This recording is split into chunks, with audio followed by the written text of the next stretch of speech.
Assalamualaikum warahmatullahi wabarakatuh. Alhamdulillah wassalatu wassalamu ala rasulillahi wa ala alihi wa sahbihi wa man walah amma ba'du. Alhamdulillah, puji dan syukur kita panjatkan atas kehadirat Allah Subhanahu wa taala, dan salawat beserta salam kita haturkan pada junjungan Nabi kita Nabi Muhammad sallallahu alaihi wasallam. Baik anak-anak, marilah kita buka pembelajaran kali ini dengan mengucap Bismillahirrahmanirrahim. Anak-anak, kita kembali dengan mata pelajaran kita, yakni pembelajaran akidah akhlak kelas 7.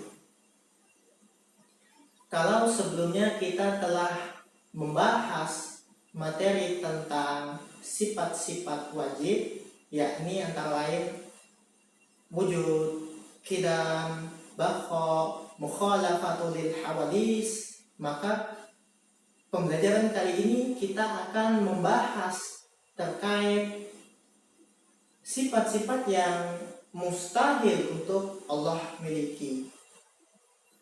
Jadi diharapkan setelah menerima pembelajaran ini kita akan memahami sifat-sifat yang memang mustahil bagi Allah untuk miliki.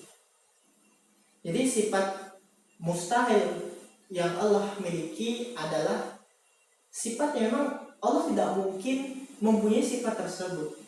Karena ketika Allah mempunyai sifat ini akan berlawanan dengan sifat yang ada sebenarnya terhadap Allah.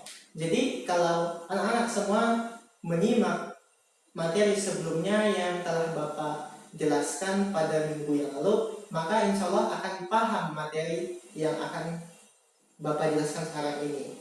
Yang pertama, anak-anak, sifat yang mustahil bagi Allah untuk Allah miliki adalah Allah bersifat adam.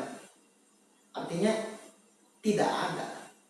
Allah tidak mungkin tidak ada, karena sifat wajib yang pertama bagi Allah itu adalah wujud, ada.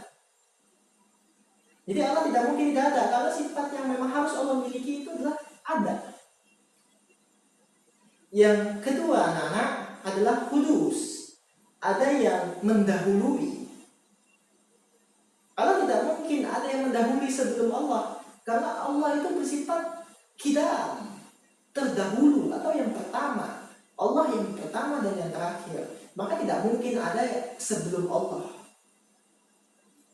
Yang selanjutnya, anak-anak, yang ketiga adalah fana atau rusak atau tidak abadi.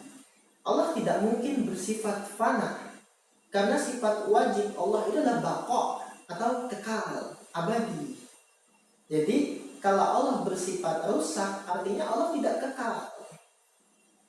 Jadi mustahil bagi Allah untuk bersifat fana atau rusak. Yang selanjutnya, bagian D adalah mumatsalatu lil hawadits, atau Allah bersifat menyerupai makhluknya. Allah tidak mungkin bersifat menyerupai makhluknya, karena Allah itu bersifat mukhalafatul lil hawadis, atau berbeda dengan ciptaannya. Jadi Allah tidak mungkin menyerupai makhluknya, karena sifat wajib bagi Allah adalah berbeda dari ciptaannya, mukhalafatul lil hawadis. Selanjutnya adalah sifat yang tidak mungkin bagi Allah adalah qiyamu bil ghairi, atau membutuhkan sesuatu selain dirinya. Allah tidak mungkin membutuhkan sesuatu untuk membantu dirinya, karena Allah itu qiyamu binafsi. Allah itu berdiri sendiri. Allah itu tidak mungkin meminta bantuan pada siapa saja, karena ketika Allah meminta bantuan itu artinya Allah tidak mampu melakukan sesuatu secara sendiri. Karena sifat wajib Allah adalah Allah berdiri sendiri. Allah melakukan sesuatu itu sendiri, karena Allah Maha Kuasa atas segala sesuatu. Yang selanjutnya adalah Allah itu mustahil bersifat ta'addud atau lebih dari satu. Allah tidak mungkin bersifat lebih dari satu. Sedangkan yang kita tahu sendiri bahwasanya sifat Allah yang wajib adalah wahdaniyah, atau Allah Maha Esa. Artinya Allah itulah satu-satunya Tuhan tidak ada duanya, tidak ada tiganya, dan seterusnya. Yang selanjutnya anak-anak, Allah itu mustahil bersifat azdun atau lemah. Allah tidak mungkin bersifat azzun karena Allah itu bersifat kudrah atau maha kuasa. Jadi Allah tidak mungkin lemah. Yang selanjutnya adalah karohah atau terpaksa. Allah tidak mungkin bersifat terpaksa. Allah mustahil bersifat terpaksa. Karena sifat wajib Allah yang selanjutnya adalah iradah, atau Allah memiliki kehendak bebas. Terserah Allah ingin seperti apa. Jadi Allah tidak mungkin dipaksa. Karena mustahil bagi Allah untuk dipaksa.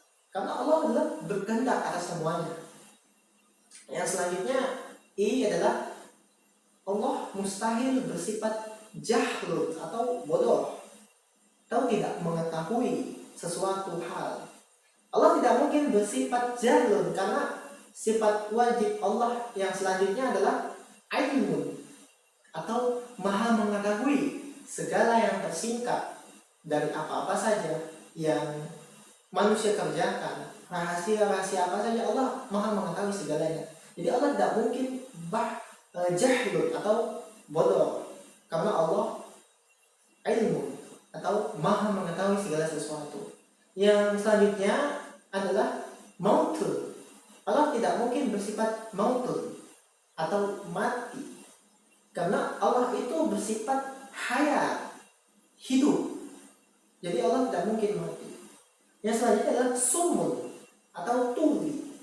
Allah tidak mungkin bersifat tuli karena Allah itu mempunyai sifat maha mendengar terhadap apa-apa saja hal yang kita bicarakan. Allah maha mendengar. Apapun itu Allah maha mendengar apa yang kita lakukan, apa yang kita bicarakan. Jadi Allah tidak mungkin bersifat tuli. Yang selanjutnya bagian J, Allah tidak mungkin bersifat umyun atau buta. Allah tidak mungkin bersifat buta karena sifat wajib Allah adalah maha melihat. Allah maha melihat terhadap apa saja yang kita kerjakan, dan tidak mungkin Allah itu buta karena ketika Allah memiliki sifat buta, Allah tidak bisa melihat. Yang selanjutnya, yang terakhir adalah Allah tidak mungkin bersifat bukmun atau bisu, tidak bisa berbicara. Yang sedangkan Allah itu bersifat kalam atau berfirman atau dapat berbicara melalui kalam-kalamnya, melalui firman-firman yang Allah turunkan di kitab-kitab wahyu Quran. Baik anak-anak, barangkali itu saja hasil pembelajaran kita pada kesempatan kali ini. Semoga dapat dipahami tentang kebesaran dan kekuasaan Allah Subhanahu wa taala, dan semoga ini menjadi perantara bagi kita untuk menambah keimanan terhadap Allah Subhanahu wa taala. Tetap jaga kesehatan, jangan lupa sholat. Semoga wabah di negeri kita cepat berakhir. Kita tutup dengan mengucap Alhamdulillahirabbil alamin. Akhir kata, wassalamualaikum warahmatullahi wabarakatuh.